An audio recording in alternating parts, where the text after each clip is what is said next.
Hello student, आज मैं आपको बीएड फर्स्ट ईयर के थर्ड पेपर अधिगम एवं शिक्षण का एक महत्वपूर्ण टॉपिक वृत्ति या शिक्षण वृत्ति पढ़ा रही हूँ। तो चलिए स्टार्ट करते हैं। वृत्ति क्या है? क्या शिक्षण एक वृत्ति है? व्यवसाय या वृत्ति का अर्थ मनुष्य अपनी ज़रूरतों और आवश्यकताओं को धन के द्वारा पूरा करता है और यह धन वह कोई न कोई व्यवसाय करके अर्जित करता है। इससे हम यह कह सकते हैं कि व्यवसाय हमारे जीविकोपार्जन का एक तरीका है। व्यवसाय एक व्यापक शब्द है जिसमें कई चीज़ें समाई होती है। वहीं अगर हम वृत्ति की बात करें तो वह एक प्रकार का विशिष्ट व्यवसाय है। इसे इस प्रकार से भी परिभाषित किया जा सकता है, न कि यह एक ऐसा व्यवसाय है जिसमें वैज्ञानिक अथवा कलात्मक अधिगम अर्थात शिक्षा दीक्षा की आवश्यकता पड़ती है।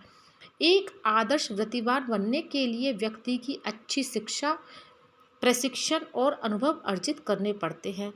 इस बौद्धिक कौशल पर आधारित सेवा प्रदान करना ही उसकी वृत्ति है। वृत्ति के कई सारे उदाहरण हैं, जैसे इंजीनियरिंग, म्यूजिक, डॉक्टरी, पत्रकारिता आदि। किसी भी वृत्ति में एक आदर्श के तौर पर स्थापित होने के लिए व्यक्ति को अधिगम की लंबी प्रक्रिया से गुजरना होता है।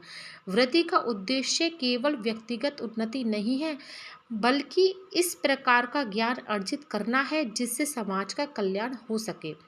व्यक्ति चाहे जिस भी वृत्ति से जुड़ा हो, उसे उसके प्रति समर्पित तथा प्रतिबद्ध होना चाहिए, क्योंकि इसके पश्चात ही वह अपने लक्ष्य को पा सकता है तथा वह अपनी वृत्ति को गौरवान्वित कर सकता है।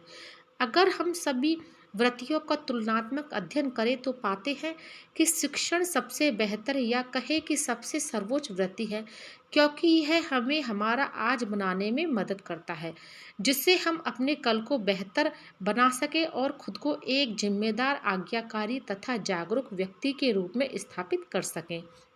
यह वृत्ति इसलिए भी सर्वोच्च कही जा सकती है क्योंकि इसमें हम एक जीवन के अनुभवों को इस्तेमाल करते हैं ताकि दूसरे जीवन को सार्थक बना सके।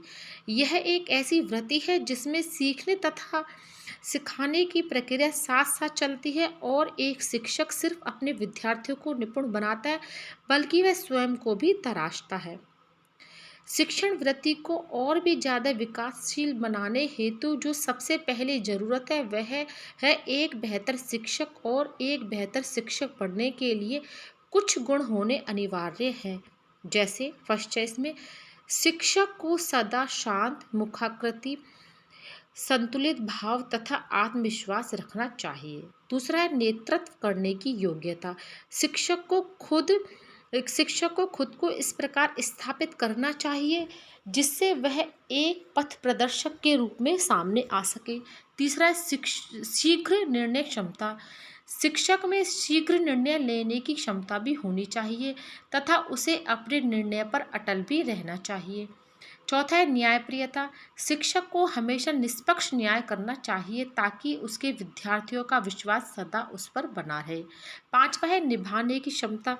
शिक्षक में इतनी क्षमता होनी चाहिए कि वह अपने जिम्मेदारियों को हर परिस्थिति में निभा सके। छठा है उत्साह। शिक्षक में अपने कार्य के लिए असीम उत्साह और रुचि होनी चाहिए। Thank you.